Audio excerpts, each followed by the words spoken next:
Guys, they said Ooni of Ife holds Queen Naomi so closely and emotionally as he consoles her after visiting Iyagba.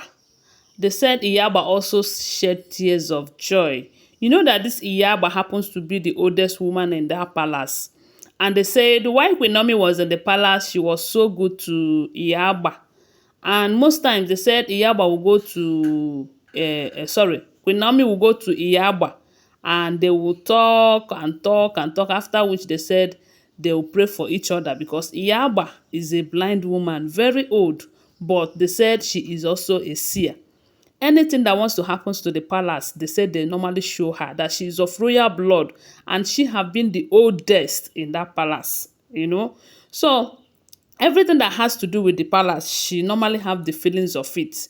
This recent one that they came to the palace to come and bury something, they said that night that Kabiyesi was not around the palace, the day they buried that cow head inside Queen Naomi's chamber, that the woman was shouting that something is going wrong, oh, that the land is disturbed, oh, that people should call Kabiyesi, oh, that they should let Kabiyesi know that everything is not okay. And that night, they said the generator that was used in that palace was off. You know that this is rainy season, even though they said they use lights in the palace. But you know that whenever there is no sunlight or enough sunlight, it affects those people that use solar, because it's only when you have solar that you have the light. So once there is no enough sun, it's always affecting the use of the solar. So they have one big generator they use in that palace that gives almost the whole palace light. They said that night they off it and the Yaba was shouting. And after that shouting, it was discovered that it was that night that they buried that cow something. So when after everything that has been happening, I don't know how long you have been following the gist, these people have to conclude that Queen Naomi will not go to that Yeyoluwa quarter. She will not park in there because today being 30th is the day that have been stipulated that she will return back to the palace. And after some negotiations, after prophecies, after the mother have been telling Kabiyesi, I don't want anything to happen to my daughter, oh, this and that. So they decided that after having meetings with Queen Naomi's family and the Deji of Akure, Ooni of Ife's family concluded that Queen Naomi will now move to that royal mansion and stay with Tadenikawo for the meantime until they were able to fix a place for her in the palace. So after this conclusion and decision, Iyagba and Queen Naomi decided to go and meet, Ooni of Ife and Queen Naomi decided to go and meet Iyagba. Reason is because they said she made a promise to Queen Naomi on one of the occasions. There was a time they said Queen Naomi came to give her fingerprint for Kabiyesi's chamber's door, as in the door to his chamber. It was open, it can only be opened with Queen Naomi's fingerprint and that of Ooni of Ife. So when Queen Naomi came to give her own fingerprint, they said she went to visit Iyagba. And after Iyagba prayed for her, they said Iyagba promised her that she's not going to join her ancestors until Queen Naomi returns back to the palace. That was what they said the woman said. So this is just to tell you how she loves Queen Naomi and wants Queen Naomi to come back to Ooni of Ife. So when they made the conclusion that she will not be coming into the palace, but she will be in the royal mansion for the meantime, they came to let Iyagba know because Iyagba is concerned about everything that has to do with Ooni of Ife and Queen Naomi's marriage. So when they came and explained everything to Iyagba, see how everything is going on, they said Iyagba was happy and they said Iyagba prayed for them. After praying for them, when Queen Naomi was going, they said Iyagba held her hands and started shedding tears. It was so emotional. And they said Queen Naomi, on the other hand, hold the woman. While she was holding the woman, she started shedding her own tears.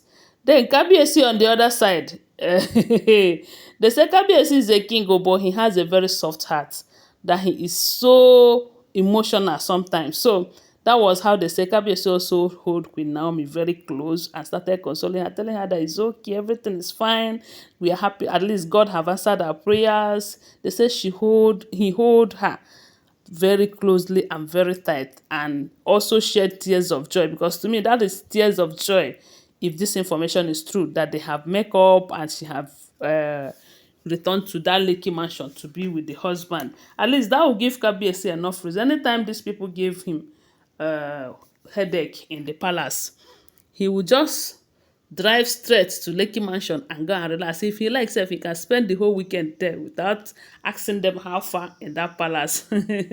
So they said that was how these people started shedding tears of joy. And finally, they left Iyagba. And the Iyagba was raining prayers upon blessings to them. They said Iyagba told Queen Naomi that you see this palace, that you will grow older than her in the palace, that nothing can stop you, that all of these trials and temptations that are coming, it is because of who you are, that you should know that it is not going to last for a lifetime, that every problem have an expiring date. They said Iyagba prayed for Queen Naomi. While she was praying, she was shedding tears of joy. They said she was praying even though her voice was shaking. You know, she's a very old woman from what we are hearing. So after praying, that was how they said Queen Naomi and Ooni of Ife left.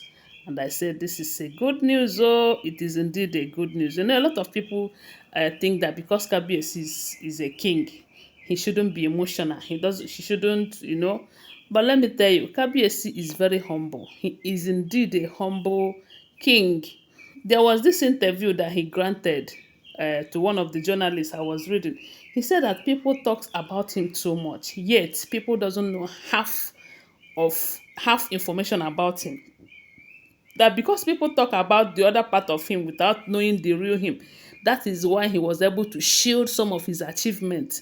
That by the time he will celebrate his 50 years, he is going to tell the world the 50 achievements that he have made in the for the past 50 years of his life. And most of these achievements, he have made them before becoming a king. Yes, that he has a lot. He's over ambitious human being. You know, when they ask him if there's any other level that he would want God to take him to, apart from being a king, he said no, he is comfortable with where God have placed him as a king. You know, I was expecting him to say, okay, he wants to be the next president of Nigeria or something. He said no, he is okay with the position that God have placed him. And God is really using him to bless his people. They talk about investment, how he have they say Kabi, don't worry, by the time he celebrates his 50 years of age, you will hear it. 50 achievement that he has also achieved in 50 years. Kabiyesi is a good man. It's just that women thing made a lot of people not to know who he really is. Anyway, guys, thanks for watching. Don't forget that these are all alleged information, okay? Always bear that in mind. Give this video a thumbs up and subscribe to my channel. Bye. Love you guys.